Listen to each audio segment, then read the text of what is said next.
주님께서 주일을 통해서 주시는 말씀이 오늘 말씀의 제목처럼 사람이 이 땅을 사는데 우리가 반드시 모르면 안 되는, 반드시 알아야 되는, 살면서 모든 일에 있어서 반드시 우리가 간과하면 안 되는 중요한 사실이 있는데, 죽은 자가 다시 살아난다는 일을 가지고 우리가 말씀을 드리려고 합니다.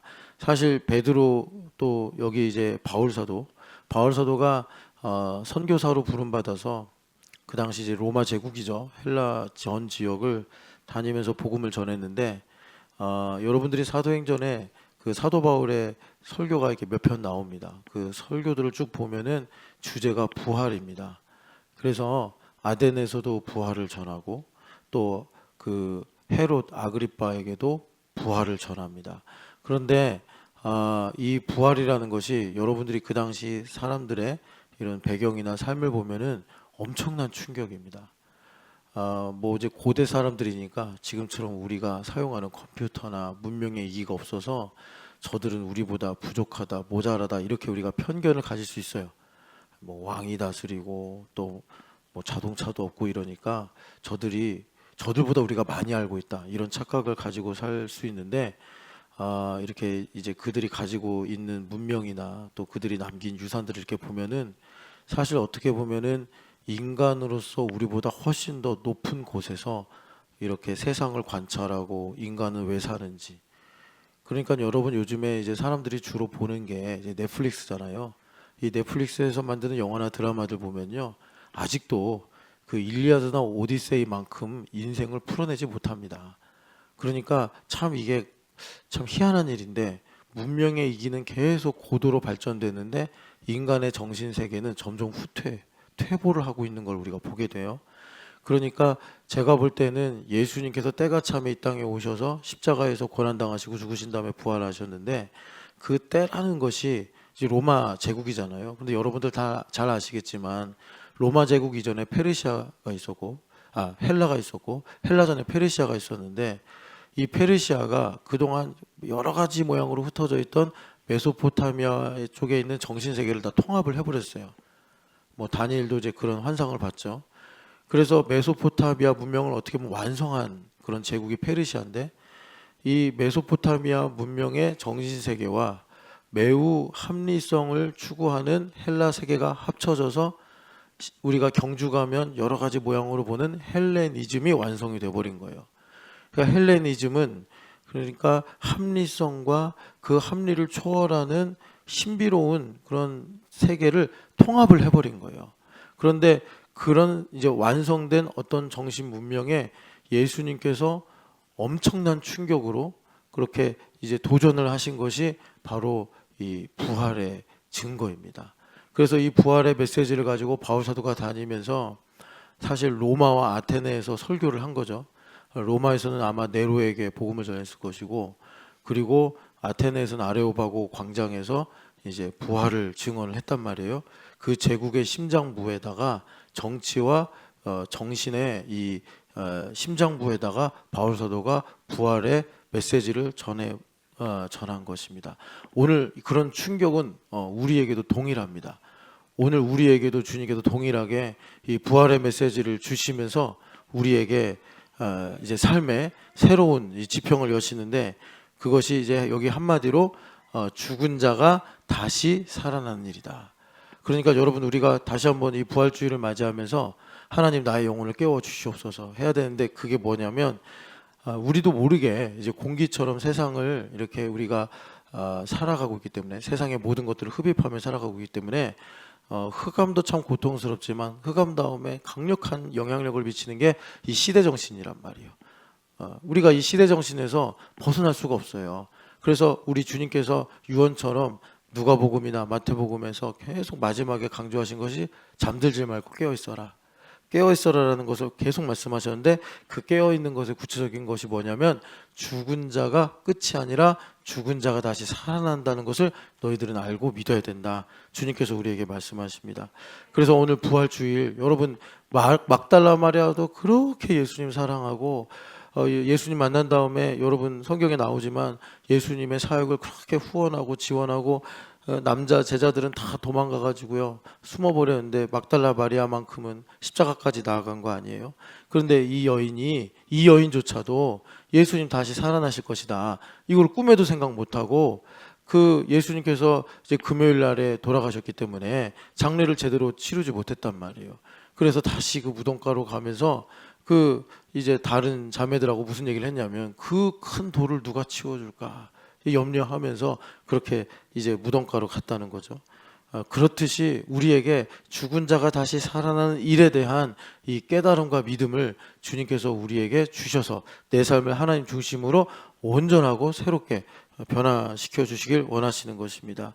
그래서 여러분 두 가지에 대해서 우리가 의심을 해야 돼요. 첫 번째는 뭐냐면 내가 살아가는 것이 죽은 자가 다시 살아나는 일이 없는 것 같은 생각이나 삶의 태도를 갖지 않게 하여 주시옵시고, 그리고 내가 교회를 오래 다녀서 당연히 부활이 있고 당연히 죽은 자는 다시 살아나지 라고 내가 생각을 하면서도 이 부활에 대해서 성경의 진리라기보다 그냥 세상에 있는 어떤 신화나 전설같이 매우 조악한 내용으로, 그러니까 믿기는 믿는데 전혀 나의 삶에, 나의 선택에, 내가 살아가는 삶에 영향을 줄 수 없는 그런 조악한 모조품 같은 부활신앙을 가지고 있지는 않는가, 우리가 그걸 한번 도전하면서 이제 주님께 믿음을 구해야 된다라는 것입니다.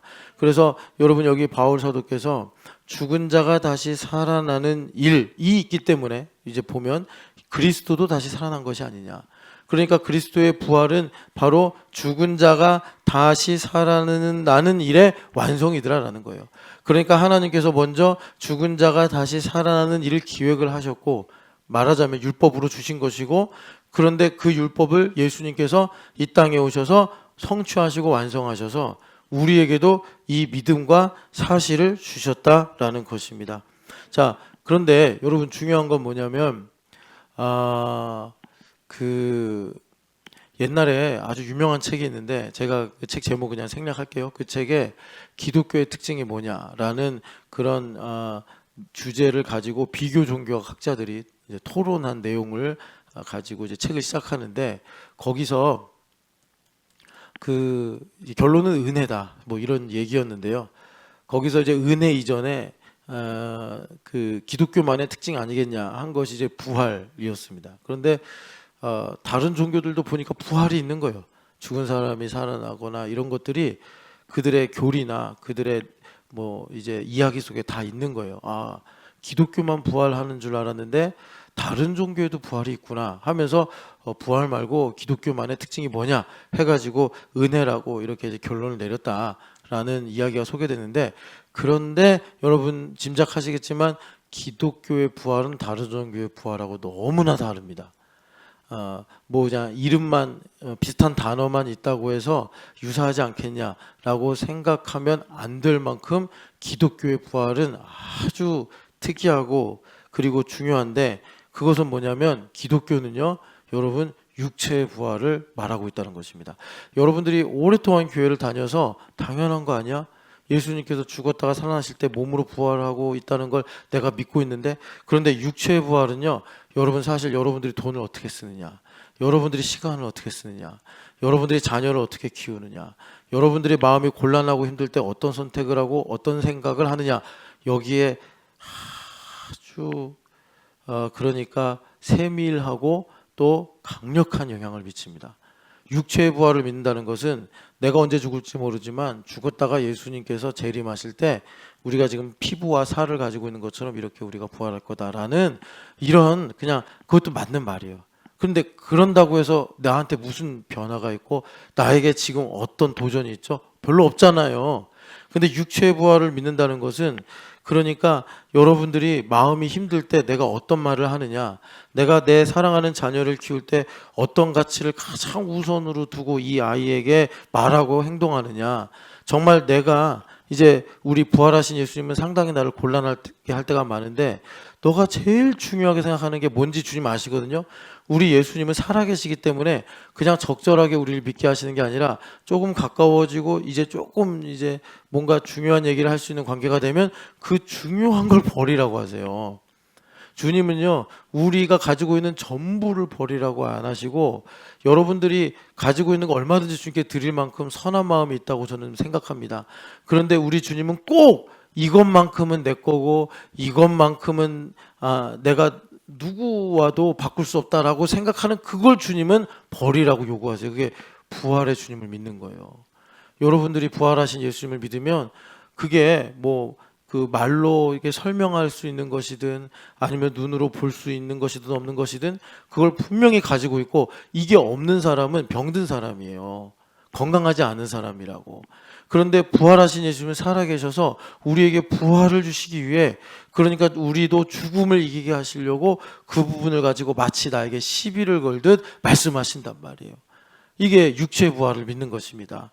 그래서 예수님은 우리가 부활을 믿는데 그냥 막연한 이론적인 믿음, 막연한 어떤 감성적인 믿음이 아니라 정말 오늘 하루를 살아가면서도 여러분, 우리가 알게 모르게 많은 판단과 결정을 한단 말이에요. 육체의 부활을 믿는다는 것은 거기에 다 영향을 주는 거예요. 작은 일도 주님은 절대로 그냥 사소하게 여기지 않으시고 우리에게 매우 중요하게 간섭을 하시는데, 이런 믿음을 주시려고 여러분 누가복음 24장을 보면은 제자들이 못 믿었잖아요. 무서워가지고 다 숨어버렸단 말이에요. 근데 거기 예수님 나타나셨어요. 이제 제자들 믿게 하셔야 되니까. 그래서 예수님 나타나셔가지고 이제 보여주시니까 24장 36절 같이 읽겠습니다.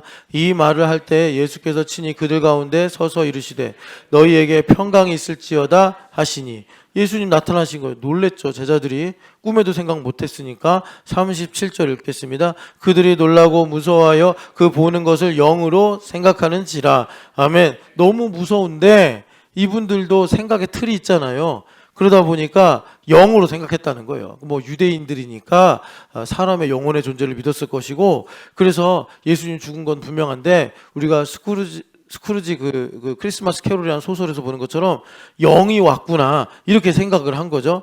그래서 38절 읽겠습니다. 예수께서 이르시되 어찌하여 두려워하며 어찌하여 마음에 의심이 일어나느냐 하시면서 주님께서 내 손과 발을 봐라.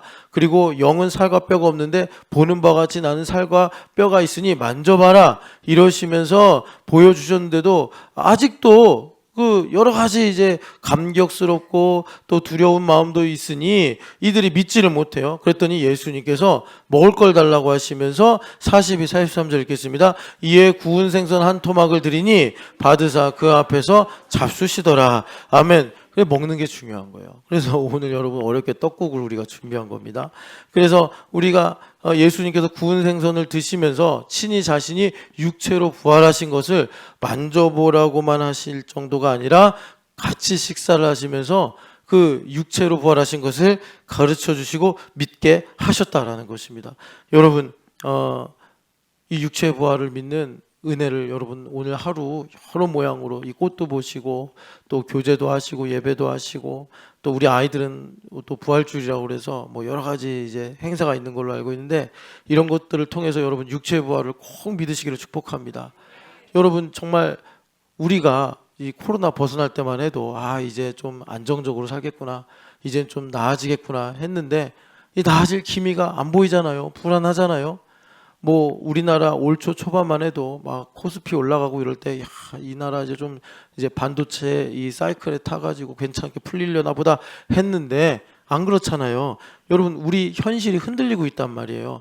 이럴 때 우리가 반석과 같이 의지하고 믿을 수 있는 것은 육체의 부활인 줄 믿습니다. 우리 주님께서 머리털 하나까지 세신 바와 같이 사랑하신다고 하신 것처럼 이 말씀이 이루어지는 여러분 육체의 부활, 우리의 모든 작은 순간에도 부활 생명으로 우리를 살리시는, 삶을 지켜주시는 이 육체의 부활을 믿으시기를 축복합니다.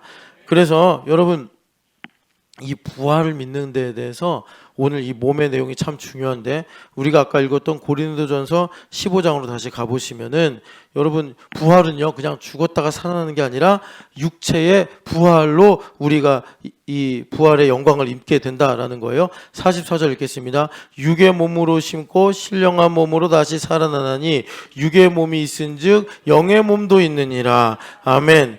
여러분 우리가 지금 가지고 있는 건 육의 몸이에요. 그래서 병도 들고 상처도 받고 노화도 일어나는 겁니다. 그런데 우리가 믿는 부활은 어떤 부활이냐? 영의 몸을 입는 부활이다라는 거예요. 여러분 영의 몸을 입는 부활, 이 사실을 여러분들이 정말 성령 하나님의 인치심으로 믿으셔야지 오늘 우리가 살아가는 현실이 내가 기쁘고 즐거우니까 행복하고 내 마음이 힘들고 어려우면 슬퍼지고 낙심이 되는 그런 삶이 아니라 영원한 기쁨이요 소망이신 예수 그리스도로 말미암아 힘들든 내가 좋아하든 내가 어렵든 내가 편안하게 느끼든 어느 곳에서나 예수 그리스도로 말미암아 형통한 삶을 살 수 있게 된다는 것입니다. 여러분 영의 몸이 있다는 사실을 믿으시기를 축복합니다.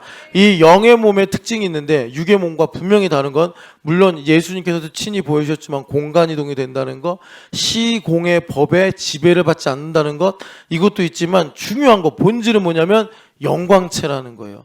지금 우리의 몸은 영광스럽지 않습니다. 그죠? 좀 얼굴이 예쁘면 예쁘다. 이거는 이제 썩을 영광이죠. 그런데 그거 외에도 뭐 사람이 가지고 있는 조건들 있잖아요. 뭐 돈이라든지 뭐 배경이라든지 이런 건 썩어질 영광이기 때문에 이걸 우리가 이제 하나님의 영광이다. 이렇게 이제 우리가 삼지 않는단 말이에요. 자, 그 위에 41절 같이 읽겠습니다. 해의 영광이 다르고 달의 영광이 다르며 별의 영광도 다른데 별과 별의 영광이 다르도다. 아멘. 그러니까 우리가 영광의 몸으로 영의 몸으로 부활을 하게 되면 그 몸은 예수님께서 변화산에서 보여주신 그 영광이 나타나는 그 영광을 입고 있는 영광체더라라는 것입니다.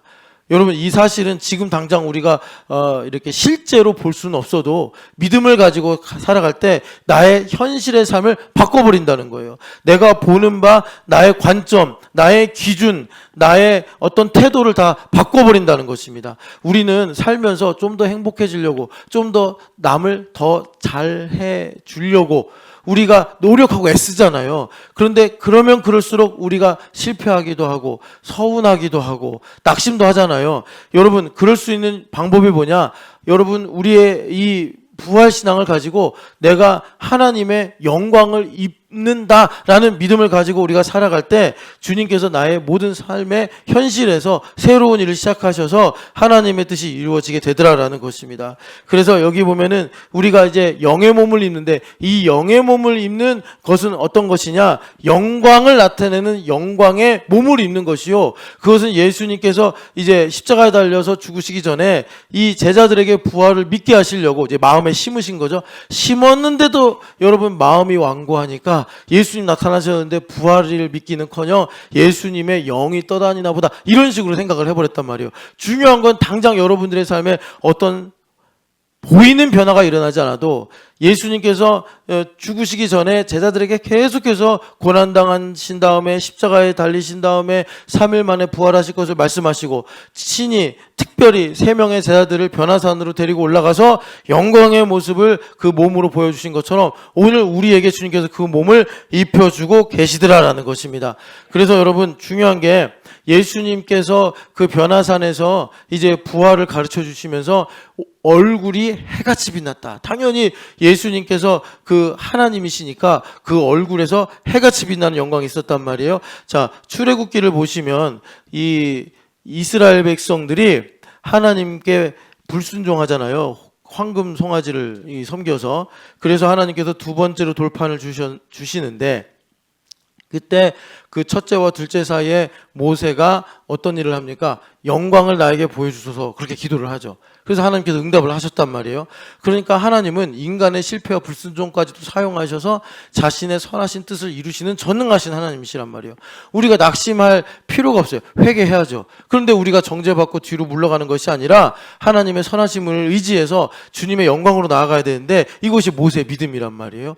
그래서 모세가 하나님께 영광을 보여주세요. 그랬더니 하나님께서 영광을 보여주셨죠. 나는 여호와라 여호와라 하시면서 하나님께서 어떻게 그 이름의 영광을 나타내신지를 말씀하셨어요. 그리고 모세가 가서 하나님을 직접 배웠고 그리고 두 번째 돌판을 받아왔습니다. 받아왔는데 어떤 일이 생겼느냐? 34장 29절 같이 읽겠습니다. 모세가 그 증거의 두 판을 모세의 손에 들고 시내산에서 내려오니 그 산에서 내려올 때에 모세는 자기가 여호와와 말하였으므로 말미암아 얼굴 피부에 광채가 나나 깨닫지 못하였다. 부활하였더라. 아멘. 모세 선생님이 올라가셔서 하나님을 대면하고 내려오시는데, 지금 여러분 우리가 이렇게 교회에 모여서 이렇게 예배하고 우리가 이렇게 찬양하는 것이 지금 모세 선생님께서 시내산에 올라가 하나님을 대면하는 거하고 조금도 이 퀄리티가 다르지 않습니다. 우리의 믿음이 부족하면 부족한 거죠. 그래서 모세 선생님이 그렇게 주님을 대면하고 왔는데, 모세 선생님은 거울이 없으니까 자기 얼굴이 어떤지 몰랐어요. 그런데 내려왔는데 이스라엘 백성들이 보니까 얼굴에서 광채가 나더라라는 것입니다. 여러분 이 사실을 잘 아시잖아요. 그래서 그들이 어떻게 했어요? 하나님의 영광이 아직 그들이 죄 가운데 있으니까 어떻죠? 그 영광이 두렵게 만들어가지고 모세 얼굴을 수건으로 덮었더라. 이제 이런 말씀이 우리 가운데 있는 거죠. 그러니까 여러분 지금도 우리가 마찬가지예요. 부활신앙을 가지고 살아가면 우리가 하나님의 영광을 보기 때문에 우리의 인생에서 얼굴에서 광채가 난다라는 것입니다. 믿음으로 나는 거죠. 자, 그런데 여러분 우리가 예배하고 막 세상에 나가서 다니는데 우리 얼굴에서 마치 무슨 헤드라이트처럼 빛이 나가면 여러분 세상이 얼마나 혼란스러우시겠습니까? 믿음으로 본다는 거예요. 믿음으로. 아니 목사님 아무리 내가 뭐 30년 40년 교회 다니면서 예배를 했는데 한 번도 내 얼굴에서 광채가 난 적이 없는데요. 여러분 얼굴에도 광채가 되면 애들도 여러분들 무서워하고 여러분들이 직장에 출근을 못 한다니까. 믿음으로 보는 거예요. 믿음으로. 여러분 그렇게 성경을 너무 물론 어린아이 같이 믿는 것도 참 복되지만 너무 어린아이 같이 믿으려고 하시면 안 된단 말이에요. 그래서 우리가 어떻게 이 영광의 몸을 실제로 입고 있느냐. 고린도 후서 4장을 보세요. 고린도 후서 4장을 보면은 여러분 아까 전에 우리 전일준 집사님이 이제 기도하셨잖아요. 보고 믿는 것보다 보지 않고 믿는 게 복되다 하신 말씀을 부활로 이루어 주셔서 감사합니다. 이렇게 기도를 했잖아요. 그러니까 여러분 얼굴에서 광채가 나는 것보다 마음에서 광채가 나는 게 복된 거예요. 마음에서 광채가 나야 돼요. 근데 마음의 광채가 어떻게 나느냐? 부활하신 예수님을 믿으면 된단 말이죠. 자, 4장 6절 읽겠습니다. 어두운 데에 빛이 비치라 말씀하셨던 그 하나님께서 예수 그리스도의 얼굴에 있는 하나님의 영광을 아는 빛을 우리 마음에 비추셨느니라. 아멘. 이 빛이 마태복음 17장에 예수님께서 해같이 얼굴이 빛나신 그 광채요. 모세 선생님이 시내산에 올라가서 하나님을 대면하고 내려오셨을 때 자기도 깨닫지 못했던 그 얼굴에서 나오던 광채요. 지금도 하나님 보좌 우편에서 교회를 향하여 말씀하시며 해같이 빛난 얼굴로 우리를 향하시는 그 빛을 주님께서 우리 마음에 비추신단 말이에요. 우리 마음에. 여러분 우리가 살면서 어떤 사람이 되게 꼴 보기 싫을 때가 있죠. 아우 꼴 보기 싫어. 그럼 왜 꼴 보기 싫은 거예요? 그 사람 꼴이 보기 싫어서 그런 게 아니라 내 마음이 그 지경이 됐다 이거예요. 그러니까 자주 말씀드리잖아요. 탈무드에 제가 탈무드를 잘 읽어보지 않았는데 제 항상 기억에 남는 게 굴뚝청소부 이야기. 둘이서 마주보는데 한 사람은 아이고 저렇게 얼굴이 시커머네 하고 놀리고 그냥 내려가고, 한 사람은 야, 내 얼굴도 저렇게 시커멓겠구나 하고 세수를 하더라. 똑같아요. 비슷한 이치예요. 그게 무슨 말이냐? 저 사람 마음에 안 든다는 거예요. 그 마음에 안 드는 그 모양은 뭐의 실제 모양이에요? 내 마음의 모양이에요. 내가 마음이 일그러져 있고 내 마음이 두려움에 잠식돼 있고 내 마음이 여러 가지로 이제 고통당하니까 그런 얼굴 모양새가 나타나는 거예요. 남들이 꼴 보기 싫은 게 아니란 말이에요. 마찬가지입니다. 여기 보면은 하나님께서 이제 우리에게 부활하신 예수님께서 오셔서 영광을 비추시는데 그 영광의 빛이 비추면 여러분 그 에서를 만난 야곱이 말한 것처럼 형님의 얼굴을 뵙는 것이 하나님의 얼굴을 뵙는 것과 같습니다. 여러분 그렇게 우리의 인생을 주님께서 새롭게 바꾸실 줄을 믿습니다. 여러분 옆 사람에게 이렇게 한 번 더 축복합시다. 당신을 보는 것이 하나님의 얼굴을 보는 것과 같습니다. 축복합시다. 그러면 그 빛은 무엇이냐? 그 빛을 여기 위에서 풀어서 말씀하시는데 4절을 보니까 그리스도의 영광의 복음의 광채더라. 무슨 말이에요? 우리 마음을 뭐로 비추는 거죠? 복음의 능력으로 비추시는 거예요. 복음의 능력. 지금 우리가 말씀을 듣잖아요. 이 말씀을 통해서 주님께서 창세기 1장 3절의 말씀처럼 우리 마음에 빛이 있으라 하신 이 말씀이 그대로 유효하게 이루어져서 우리로 하나님의 영광을 알게 하신다. 하나님의 영광을 안다는 게 뭐예요? 김찬양 집사님이 자신의 삶을 보면서 하나님 보시기에 참 좋았더라. 이렇게 우리가 하나님의 영광을 아는 거예요. 근데 우리가 썩어질 영광을 추구하니까 내 삶은 참 뒤죽박죽이네. 내 삶은 참 비참하네. 내 삶은 참 두렵네. 이렇게 우리가 마귀한테 속아서 여러분 주님께서 말씀하셨잖아요. 무릇 없는 자는 있는 것마저 빼앗긴다고. 이게 천국의 양상인데 내가 보는 눈이 없으니까 내 그나마 있는 세간살이도 마귀한테 뺏기고 마는 거예요. 여러분 오늘 이 부활의 주일을 통해서 주님께서 예배를 통해서 또 찬송을 통해서 여러분들과 여러 교제하는 것들을 통해서 이 복음의 광채가 우리 마음에 비추게 하실 줄을 믿습니다. 이런 부활 주일이 돼야 된다는 거예요. 다시 고린도전서 15장을 보면은 주님께서 죽은 자가 다시 살리는 일, 그러니까 우리가 이제 부활체를 입는 거죠. 여러분 부활체 입는 게 무슨 말인지 이해가 되신 줄 믿는데, 부활체를 입고 사는 것은 뭐죠? 여기 여러분 아까 44절 읽은 것처럼 심고 거두는 삶이에요. 그게 부활체를 입는 거예요. 당장 여러분들의 피부가 갑자기 무슨 되게 좋은 화장품을 바른 것처럼 막 부드러워지고 주름이 다 사라지고 막 여기서 영광이 나타나고 그런 게 아니고 심고 거둠으로 우리가 부활체를 입는 거예요. 그래서 바울 사도가 그 이치를 이제 우리에게 말씀하신 것이 35절부터 38절입니다. 하나님께서 괜히 여러분 여기 있는 모든 자연 식물들을 괜히 심고 거두고 이렇게 복잡하고 힘들게 왜 이렇게 만드셨느냐? 우리한테 부활의 이치를 가르쳐 주시려고 주님께서 세상을 이렇게 창조하시고 운영하신다라는 거예요. 그래서 여러분 심고 거두는 건 뭐예요? 우리가 지금 듣는 말씀을 눈에 보이지 않아도 손으로 만질 수 없어도 이루어진 사실로 믿고 살아갈 때 내 안에서 신실하게 역사하시는 하나님의 능력으로 우리가 열매를 맺고 살아가는 것, 이것이 우리가 부활체를 입고 살아가는 거예요.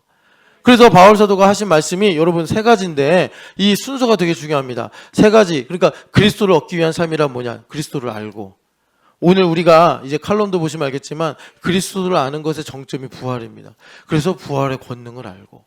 부활의 권능을 아는 것보다 이제 더 심도 깊은 게 뭐냐면 사실 이 모든 것을 다 끌고 가는 건데 고난의 참여함을 알고. 그러니까 나의 인생의 고난 속에서 우리가 하나님의 뜻과 계획을 발견하게 되는 거예요. 그래서 우리가 부활체를 입는 것은 뭐냐? 하나님의 말씀을 이루어진 사실로 믿는 거예요. 여러분 철야 때도 말씀드렸지만 하나님의 말씀을 이루어진 사실로 믿게 될 때 하나님의 말씀은 실제이기 때문에 우리 마음속에 들어옵니다. 우리 마음속에 들어와서 내 무의식을 뒤집어 버려요. 뒤집어 버린다는 게 뭐냐면 내 마음에 감추어진 두려움들, 내 마음에 있는 완고함들을 드러내시는 거예요. 드러내셔서 우리를 변화시키시고 거룩하게 하시고 영광스럽게 하시는데, 이것이 꼭 어떤 것과 같느냐? 우리가 하나님의 말씀을 이루어진 사실로 믿는 것은 여러분 사실은 교회에서만 그게 가능합니다. 왜냐하면 예수님과 연합이 돼야지 우리가 하나님의 말씀을 이루어진 사실로 믿지, 내가 기도를 개인적으로 많이 해서 내가 머리가 좋아서 나 혼자서 개인적으로 놀라운 은사를 받아서 아니에요. 다 자기를 위해서 써요. 그렇게 되면. 그러니까 내가 교회가 되어서 예수님과 한 몸이 될 때 그 머리로부터 흘러내리는 기름 부음으로 우리가 하나님의 말씀을 들을 때 보이지 않아도 만질 수 없어도 아멘 이루어진 사실로 믿게 되는데, 그렇게 될 때 우리가 감추어둔 나의 불안함, 내가 감추어둔 나의 완악함, 나의 감추어둔 나의 주인됨, 이걸 주님께서 드러내시고 뒤집어 버리신단 말이에요. 뒤집어 버리셔서 이 말씀이 어떻게 되느냐? 주님께서 새 언약이다 라고 하신 이 우리의 마음에 새기시는 말씀이 된다고. 새기신 말씀. 그래서 예수님께서 우리 안에 계신 것을 성경에서 다른 표현으로 말한 것이 말씀이 우리 마음에 새겨졌다. 그것이 우리가 생명을 갖고 살아가는 것이란 말이에요. 여러분 그렇게 될 때 이 말씀이 내 마음에 새겨져서 우리가 그러니까 예수님의 몸이 되어 이 말씀을 순종하고 따르게 될 때 우리가 어떻게 된다고요? 열매를 맺음으로 부활체를 입게 되더라라는 것입니다.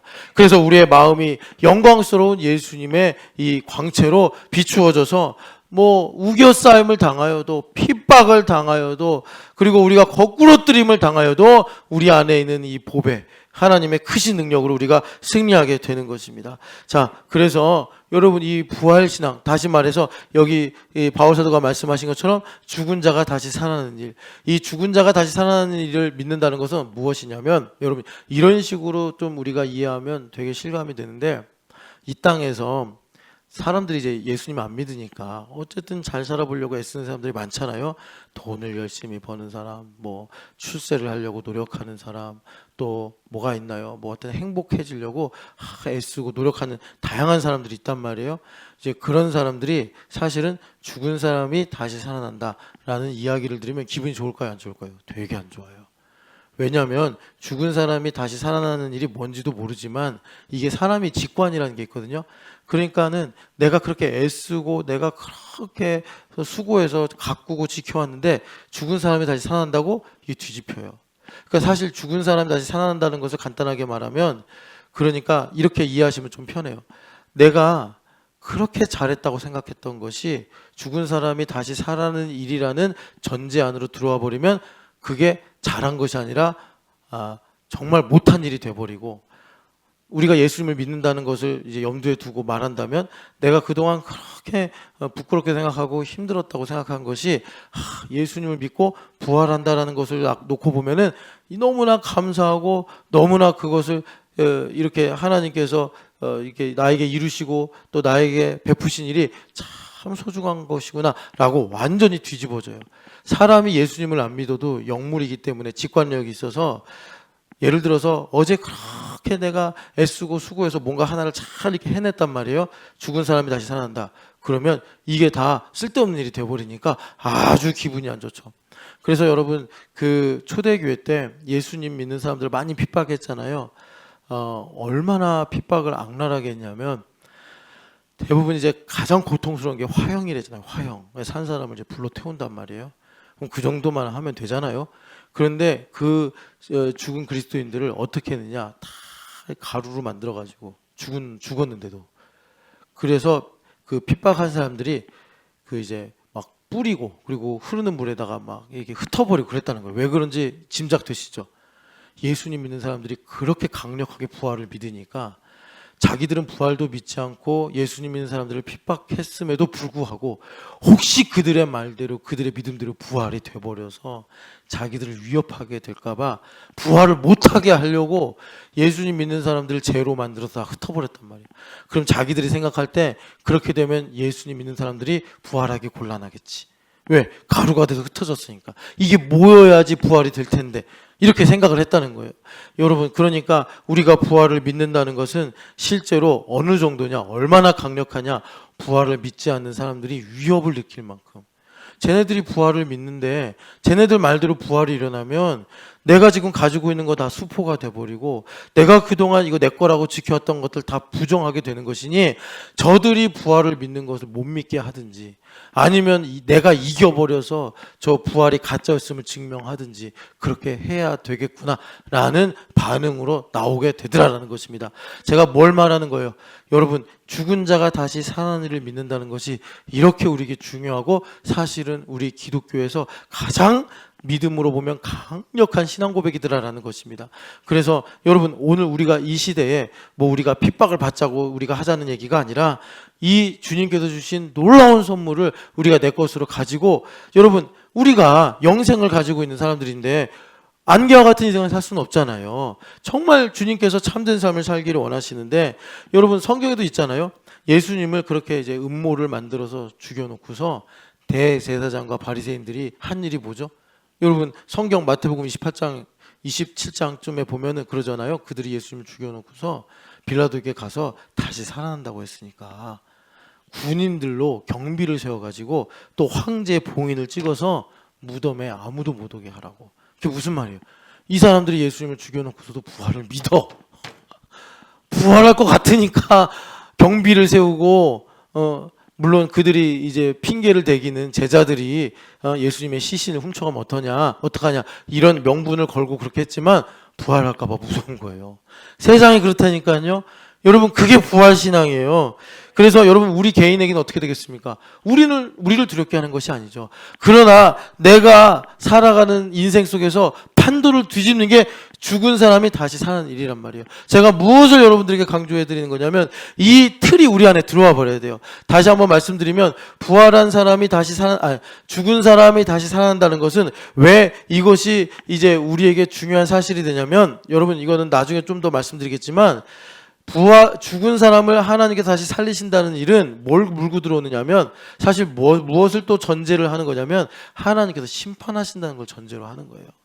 히브리서에 보면은 사람에게 한 번 죽는 것은 정해진 것이요 그 후에는 반드시 심판이 있다는 거예요. 우리 조상인 구약의 많은 믿음의 선배들이 다양한 상황 속에서 성경을 묵상하고 성경을 쓰기도 했잖아요. 이들이 정말 하나님께서 말씀하신 것처럼 율법을 취하러 깊이 묵상을 했어요. 이들이 묵상하다가 깨닫고 알게 된 것이 뭐냐? 하나님께서 세상을 창조하신 이유와 그리고 하나님의 경륜의 내용들을 이들이 깨닫고 안 거예요. 그게 오실 메시아를 믿고 사는 것입니다.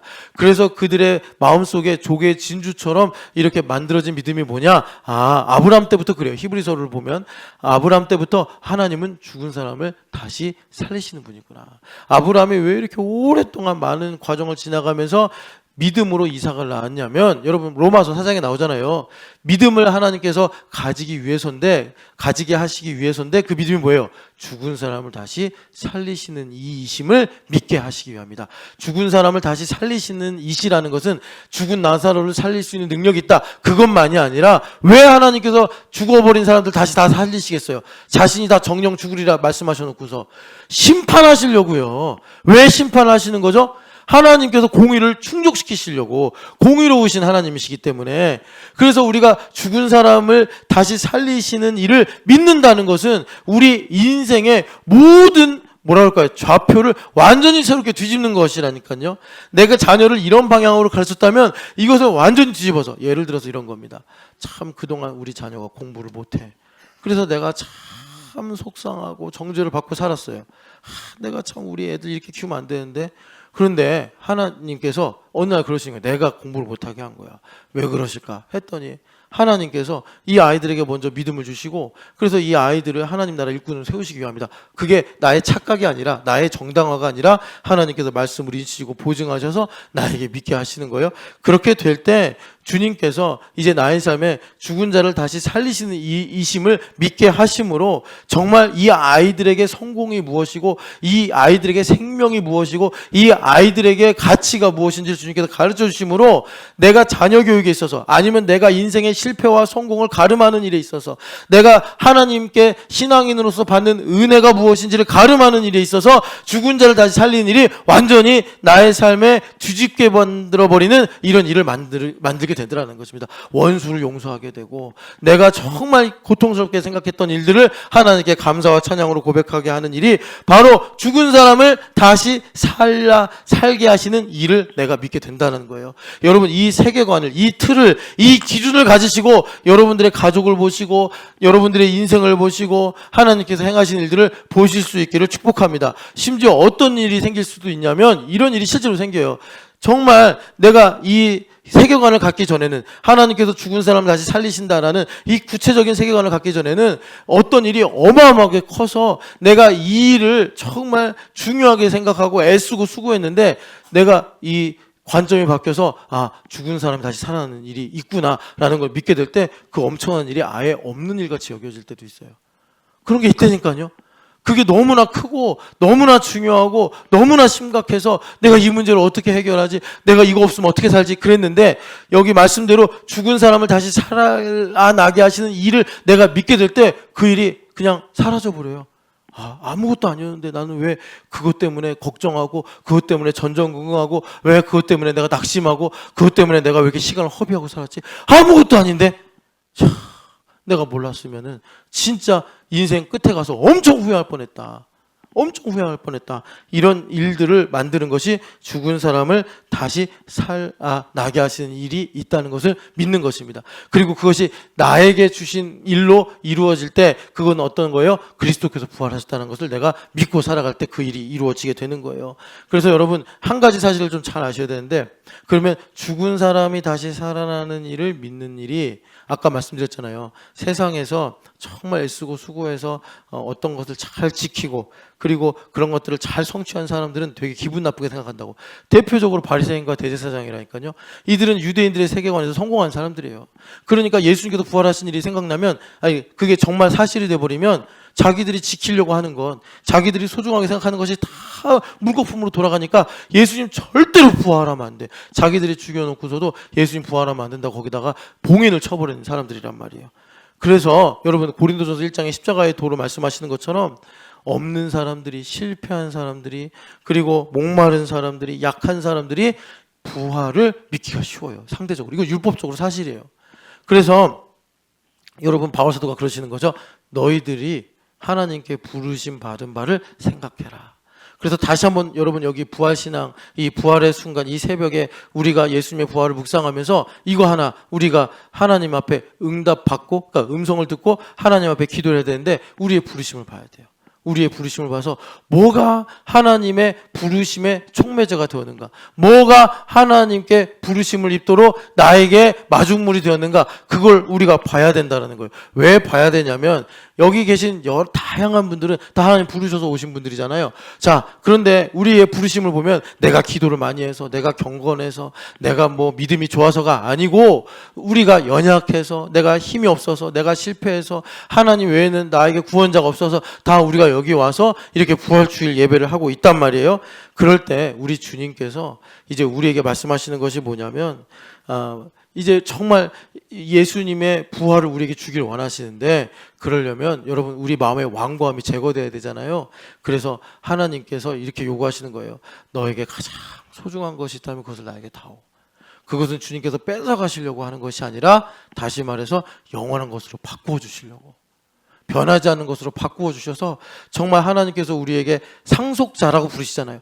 우리에게 정말 그걸 주시려고, 그래서 영생을 가질 뿐만이 아니라 이 땅에서도 그 일로 말미암아 하나님을 즐거워하고 찬양하게 하시려고 주님께서 우리에게 주시더라라는 것입니다. 그래서 여러분 이 시간에 우리가 하나님 우리에게 나도 모르게 죽으면 끝이다, 죽으면 아무것도 없다라는 이런 세상의 생각이나 세상의 믿음이 우리 안에 스며들어서 우리가 예수님을 믿고 우리가 교회를 다니는데도 세상 사람들하고 별바 다를 것이 없이 살게 만든단 말이에요. 이 시간 다시 한번 주님께서 우리에게 부활의 주일을 주셨고, 또 부활주일하고 첫 번째 주일이 겹쳐서 성찬식도 한단 말이에요. 이 아침에 여러분 첫 단추를 꿰는 이 순간 하나님께 구해야 돼요. 하나님, 죽은 사람을 다시 살리시는 이 일을, 여러분 그 시편 119편 5절을 보면은 내가 주의 율례를 배웠나이다 그래요. 그 율례를 여러분들이 NIV 성경 이렇게 찾아보면은 뭐라고 번역이 되어 있냐? 디크리라고 번역이 돼요. 이 디크리가 뭐냐면, 율법을 다양한 이름으로 부른다고 그랬잖아요. 이 디크리가 뭐냐면, 우리 대한민국은 자유민주주의 공화국이다, 이렇게 이제 헌법에서 가치를 말하죠. 그러니까 이 체계 안에서 모든 법령이 세워지고 모든 질서가 세워진단 말이에요. 지금 죽은 사람을 다시 살리는 일이 그런 디크리와 똑같아요. 여러분들이 교회가 되어서 하나님의 말씀을 듣고 여러분들이 여기서 교제하면서 이 시편 119편의 기자처럼 뭘 배워야 되느냐? 죽은 사람을 다시 살리시는 일이라는 율례를 배워야 된단 말이에요. 그 안에서 여러분들의 자녀 교육이라는 기준을 세우셔야 되고, 여러분들이 돈을 버는 일들을 세우셔야 되고, 여러분들의 소중한 것들을 지키고 가꾸는 삶을 이루셔야지 그것이 그 가운데서 하나님의 복으로 우리에게 열매 맺는 거지. 자유민주주의라는 걸 떠나서, 여러분 우리가 대한민국에서 법을 지키려고 그러고 자유민주주의라는 것을 떠나서 우리가 대한민국이 어떤 나라인가 생각해봐야 아무 소용이 없단 말이에요. 그거는 디크리, 체계란 말이에요. 체계, 틀. 마찬가지입니다. 주님께서 우리에게 거룩한 틀을 주셨는데 그게 무엇입니까? 바로 죽은 사람을 다시 살아나게 하시는 일이 있다라는 거예요. 우리 아이들도 이 땅에서 사는 것으로 끝나는 게 아니란 말이에요. 끝나는 게 아니기 때문에 내 아이가 공부를 못하거나 내 아이가 어려움이 있다, 새롭게 볼 수 있게 되는 거예요. 하나님께서 어떤 일을 행하시려고 하는가, 그 관점으로 보게 된다는 거예요. 죽은 사람이 죽으면 끝이다라고 보니까 우리 아이들이 공부를 못하면 정죄를 받고, 돈이 없으면 낙심을 하고, 인생이 안 풀리면 두려워하고, 이렇게 돼버리는 거예요. 죽은 사람을 주님은 다시 살리신다는 거예요. 주님의 원안이라는 것입니다. 기획이 있다는 거예요. 그 안에서 나의 인생을 봐야지 하나님의 은혜와 하나님의 사랑과 하나님의 능력을 보게 되어서 하나님의 뜻이 우리 가운데 이루어지게 된다는 거예요. 그래서 여러분 꼭 기억하세요. 계시록에 참 희망적인 말씀이 하나 있는데, 그게 뭐냐면 계시록 20장 14절쯤에 주님께서 사망과 음부도 둘째 심판으로, 이제 불못으로 던져버리신다는 말씀이 있어요. 그러면 우리는 뭘 해야 돼요? 부활을 믿어야 된다는 거예요.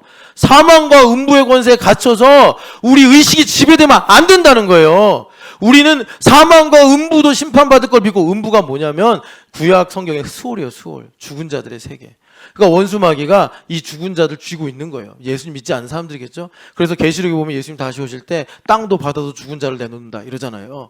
그래서 악인도 부활을 하고 의인도 부활을 한다고 요한복음에 예수님 말씀하셨는데, 그런데 그들을 붙잡고 있었던 음부의 권세도 주님께서 불못에 던지시고 사망의 권세도 하나님께서 불못에 던져버리시면서 심판하시는데, 이 사실이 우리에게 의미하는 건 뭐예요?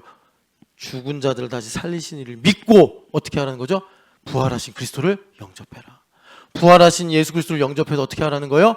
우리가 부활의 첫 열매이신 예수님을 따라서 부활의 열매들로 살아가기를 주님께서 우리에게 말씀하시는 것입니다. 그래서 여러분, 이제 우리가 이렇게 모여서 부활주일 시작을 하는데, 여러분 참 물론 모든 앞으로 있을 또 부활주일도 참 은혜롭겠지만, 지금은 이 2026년 4월 5일이 우리에게 절대적인 부활주일이에요. 이 부활주일을 통해서 여러분, 주님께서 명령하시는 바, 너희들의 이 머릿속에서 이제 하나님께서 말씀으로 새롭게 일을 하셔서 죽은 사람을 다시 살아나게 하시는 일이 있다. 여러분, 이 믿음을 여러분 그 율례로 배우시기를 축복합니다. 그리고 이제 오늘 우리가 1부, 2부 성찬식 또 3부 때 이제 우리가 말씀을 들으면서 그 첫 열매 내신 그리스도를 우리가 영접하면 되는 거예요. 그렇게 될 때 주님께서 참으로 우리에게 승리를 줄 줄 믿습니다. 우리 같이 기도하겠습니다.